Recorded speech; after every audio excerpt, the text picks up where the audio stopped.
Saudara-saudara seiman, sebelum kita memulai mendengar firman Tuhan, kita berdoa.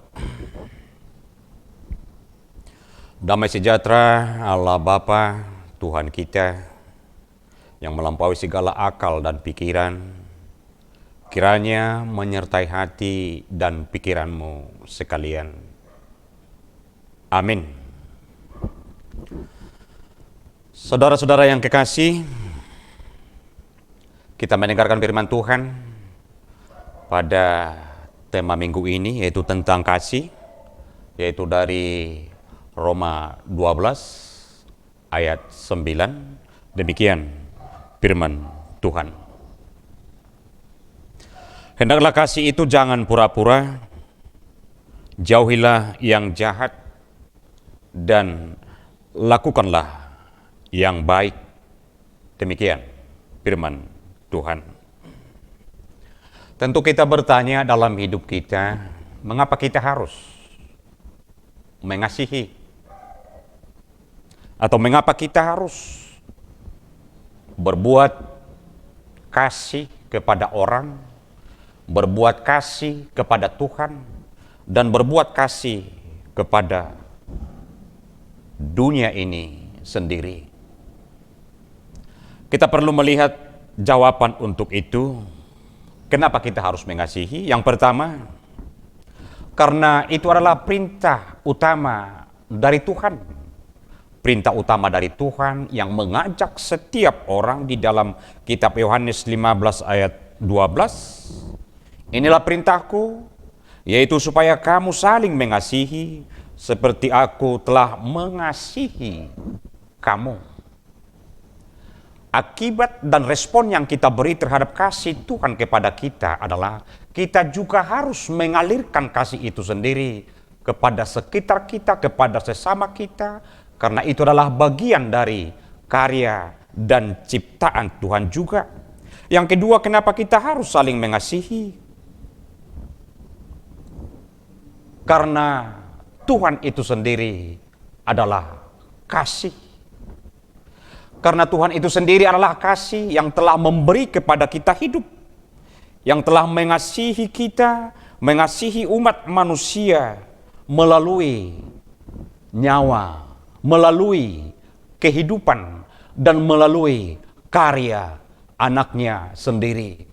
Semua itu adalah bentuk kasih yang menyelamatkan, bentuk kasih yang mencoba membawa manusia kembali untuk pulih kepada kemanusiaannya saat manusia telah jatuh dalam dosa. Dan yang ketiga, saudara-saudara, kasih atau dengan kasih kita dapat menjalankan tugas panggilan kita sebagai orang percaya. Kita dipanggil menjadi garam dan terang. Kita dipanggil menjadi berkat. Kita dipanggil untuk memberitakan Injil itu sendiri. Itu semua titik berangkatnya ada dari kasih yang telah kita terima, ada dari kasih Allah yang telah menyelingkupi atau menyertai, menyemangati setiap hidup orang percaya untuk menjadi berkat, untuk menjadi garam dan terang.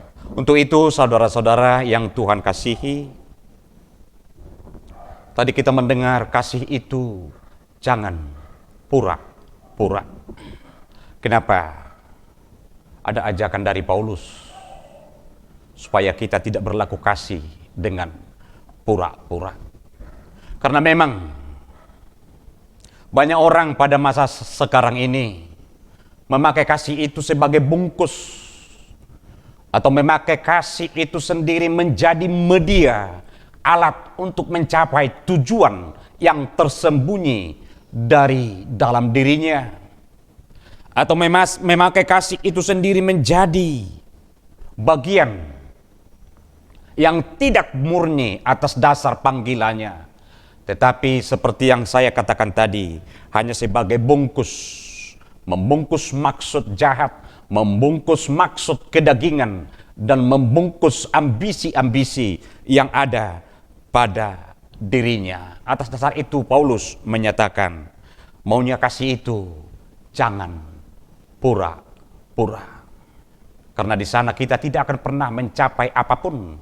Karena di sana kita tidak mendapat apapun tentang dari kasih yang pura-pura. Yang berikut, kasih yang ada pada kita harus ditujukan dengan sasaran yang betul-betul berangkat dari keinginan atau titik berangkatnya ada dari dasar iman setiap orang yang melihat dan menyatakan, bukan hanya di dalam pengakuan, saya mengasihi dia, saya mengasihi Tuhan, karena itu tidak bermakna apa-apa.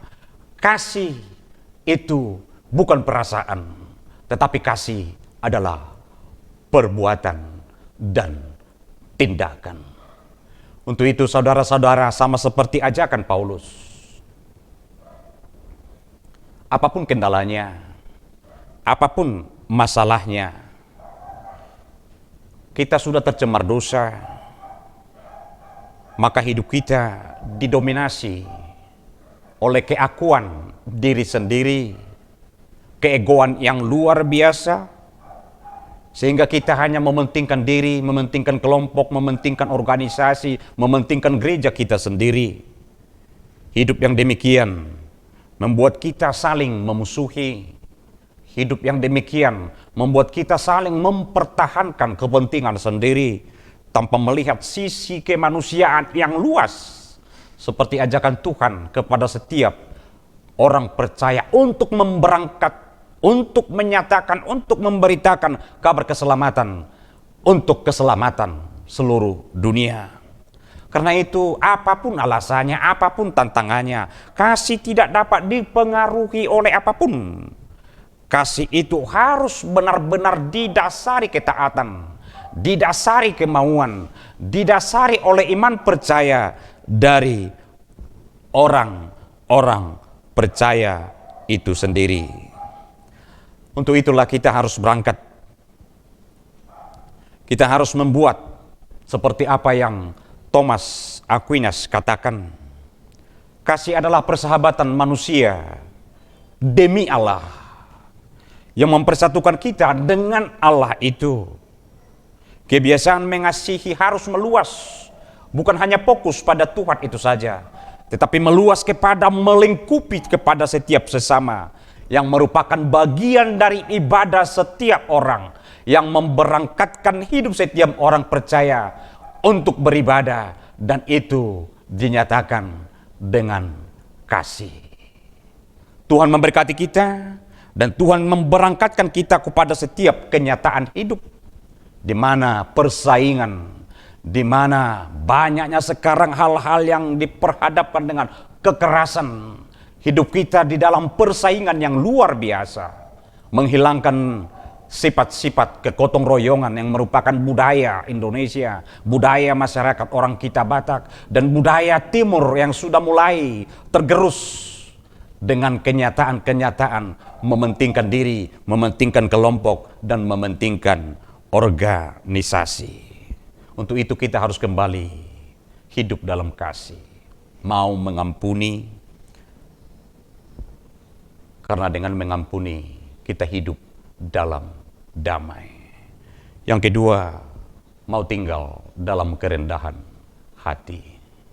Kenapa? Karena hanya dengan kerendahan hati kita melihat diri kita tidak bermakna apa-apa di hadapan Tuhan yang telah mengasihi kita. Dengan kerendahan hati ini kita akan berangkat, kita akan berbuat, karena kasih Tuhan yang telah menguatkan kita, membuat kita menjadi bermakna, membuat kita menjadi manusia. Kita akan memanusiakan sekitar kita juga. Dan yang terakhir saudara-saudara, kasih selalu membawa kita beribadah. Kasih akan selalu dengan tulus membawa hidup kita beribadah dan mengucap syukur. Sekali lagi, mari kita hidup dalam kasih. Amin. Kita berdoa. Bapa kami yang kami kenal di dalam nama anak-Mu Tuhan Yesus Kristus, terima kasih ya Tuhan. Tuhan telah mengajar kami tentang kasih, mengajak hidup kami berbuat kasih, karena kehidupan kami ada di sana. Dan Tuhan telah mengasihi kami. Ajar kami ya Tuhan, supaya kiranya kehidupan kami betul-betul menjadi berkat melalui cara kami mengasihi sesama kami, saat kami juga telah mengasihi Tuhan. Bimbing kami melalui Roh-Mu, Roh Kudus, agar nyata hidup kami di dalam lindungan Tuhan, di dalam ketaatan kepada Tuhan, sehingga nyata kehidupan yang Tuhan telah pelihara di dalam kami mengalirkan kasih, mengalirkan kekuatan persaudaraan, mengalirkan kekuatan perdamaian kepada sekitar dan sesama kami. Terima kasih ya Tuhan. Jadi kehendak-Mu untuk kami semua. Amin.